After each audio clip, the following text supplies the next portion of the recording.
What is going on, everybody, and welcome back to yet another episode of the 2 Count. It is your boy Charlie, and although it's a little bit late, I wanted to take a step back, rewind to last week, and talk about Ring of Honor Final Battle. There are some major things happening within Ring of Honor right now that I feel like this is one of those events that I just wanted to have a conversation with you guys about. First off, let me say that Final Battle, to me, was one of the better events that I've seen this year. Obviously, All In is up there. Obviously, there was a couple of other NXT pay-per-views. All the NXT pay-per-views were amazing. And there were one or two WWE pay-per-views throughout the year that were great as well. But Ring of Honor Final Battle really did a couple of things. One, it was a somber moment because you knew all the Elite was leaving. You were getting one last match from those guys in the Elite, as well as their farewell send-off in New York City, Hammerstein Ballroom, which is massive. I wish I could have gone. You guys know that I am in New York. The name of this channel is Elite in NYC. I started it.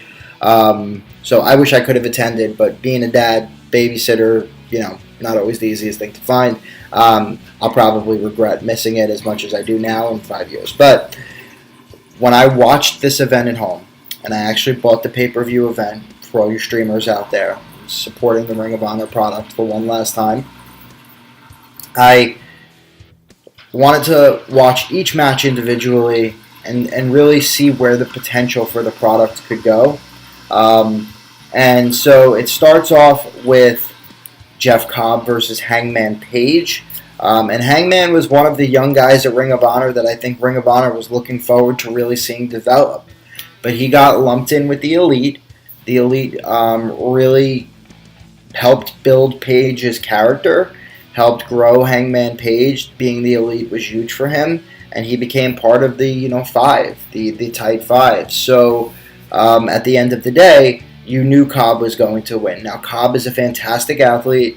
He's incredible to watch. It was a great send-off for Hangman. It gave you a great match. I'm not going to go into the details. You guys know that I don't like doing match reviews. But needless to say, it does position Jeff Cobb for the future and gives them another staple that they could build around. So the theme of this conversation is really going to be, where does Ring of Honor go after a Final Battle, right? Next up was the women's title match, to which Kelly Klein won the title. She's a little bit younger, really indifferent to that match.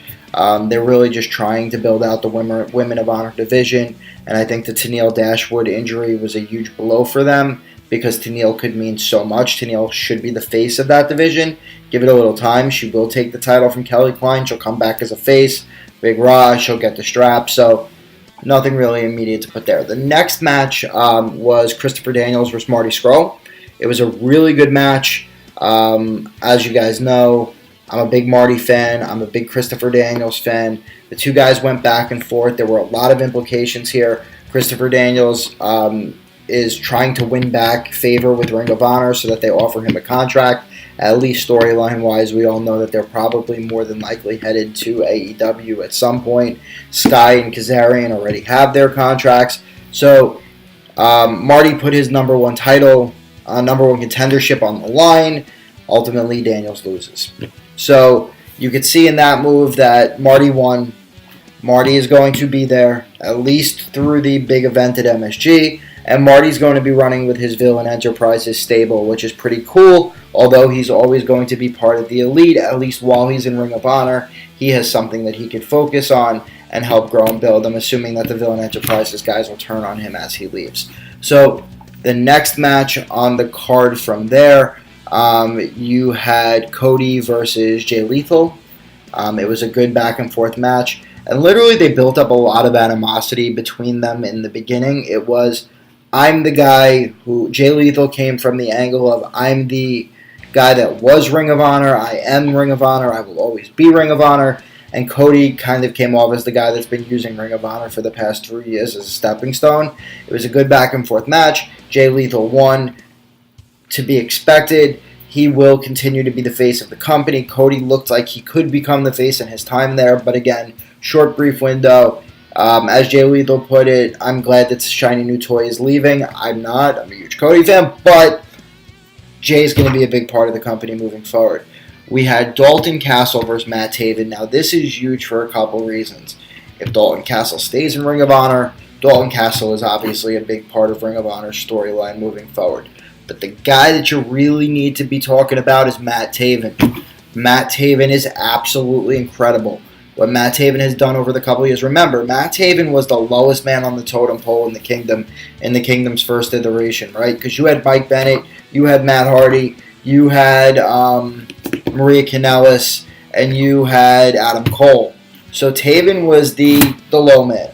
And what Taven has done with the Kingdom has been absolutely incredible. So Taven, I think, becomes the next face of the company. Taven is incredible. He is awesome in the ring. He's a fantastic heel. The stable that he's built with the Kingdom, I mean, it looks like it shouldn't work, but it absolutely works. So I think moving forward, Matt Taven becomes a franchise player for Ring of Honor. Right now he's got a fake championship on, which is hilarious. Reminds me very much of that Shawn Michael, Razor Ramon vibe back in the day. But I think Matt Taven is the answer.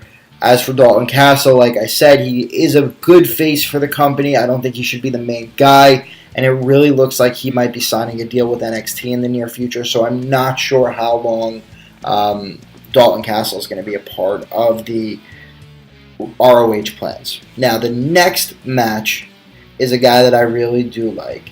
And it is Flip Gordon, right? So Flip put on a show and a half. Now, this match was a bit too gimmicky for me. I realized that it was an I Quit match, which tends to be gimmicky. But, I mean, you had way too many interferences. You had interferences from Colt Cabana. You had interferences from the Sandman. You had interference from Silas Young. There was just a lot going on, and I think they could have done that better. But I think the message you should see from here is that Flip Gordon is a very large part of Ring of Honor's plans moving forward. There's definitely a separation with the Elite now. As you might have seen on Being the Elite, they kind of gave him a group beatdown when he asked for an introduction to be part of Bullet Club.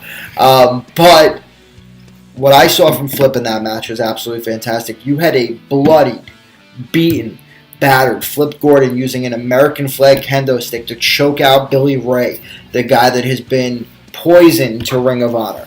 So they've already positioned him as the hero of Ring of Honor. Flip Gordon is the guy that you can build the company around. So, I mean, if I'm looking at the future of Ring of Honor, it's Matt Taven versus Flip Gordon, or Jeff Cobb versus Matt Taven. Or there's a lot of good matches that they can go in, or directions they could go in with Ring of Honor. That's one thing you got to give Ring of Honor.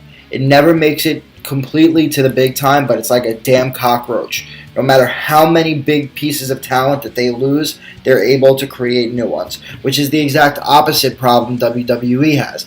WWE can't create talent, so they buy up talent, and then they don't know how to use it. It takes a guy that's really, really stellar to ascend through the ranks. A guy like Tyler Black and Seth Rollins, a guy like Jon Moxley and Dean Ambrose. It really takes an incredible guy to get through WWE. WWE's really got to like you. So Ring of Honor is able to keep it going just by taking the talent that they have, building it and fostering it, and keeping those fresh young guys in the back. I think they're going to be not in the position that they are now with the Elite, but I think you're going to have Jay White's Bullet Club injecting themselves in. Maybe Flip does go Bullet Club. I don't know. I doubt it because he's a face. But at the end of the day, I think those guys put you in a good position. The next match to talk about is obviously the six-man tag. So you had the Briscoe brothers, who are basically the Jay Lethals of the tag team division, versus the Bucks in their farewell and SCU. Look, this might have just been the Briscoes because they're the only ones that are going to be there. I think Sky and Kazarian will be there for a little bit longer. I saw the countdown on their clock. It said 15. I don't know if that's 15 days, 15 weeks. I don't know what it was. I think it was 15 months. I don't know how long their contract is. But they're going to go with the Elite at some point. It's pretty clear Kaz is really tight with Cody. All three of those guys have become such a big part of BTE. So you're going to see SCU. You might as well say goodbye to them out of Ring of Honor because they're going to go with Cody and the Elite to AEW. So I think one thing that Ring of Honor needs to really focus on over the next couple months is rebuilding their tag rank and division. So, taking a step back, you also got to see the Elite say their farewells at the very end, do their click moment. They're all standing in the ring, raising their hands, and we bid farewell to an amazing era of Ring of Honor where you got to see some of the best professional wrestling in the world take place through the Elite. But it doesn't mean that it's over for Ring of Honor. I think they do take a hit, but again, they're going to build around Flip Gordon. They're going to build around Matt Taven. They're going to build around Jeff Cobb. They're going to keep the Briscoes and Jay Lethal and guys like that as their franchises, the guy that they can always go back to and turn to when they need to put the belt on someone, right? So Ring of Honor is going to be completely fine. Definitely not going to be doing the business that it's doing now, and All Elite Wrestling is going to be huge. But as I said in another video, if Cody is creating a partnership with Ring of Honor, you may still see the Elite work in some Ring of Honor events anyway. So, what did you guys think of Final Battle? Did you think it was fantastic? Did you think it was horrible? I thought the matches were overall good. I like the direction things are headed in. If you agree with me, if you disagree with me, you want to just say what's up, leave me a comment. Leave me a comment in the comment field below. I'd love to hear from you.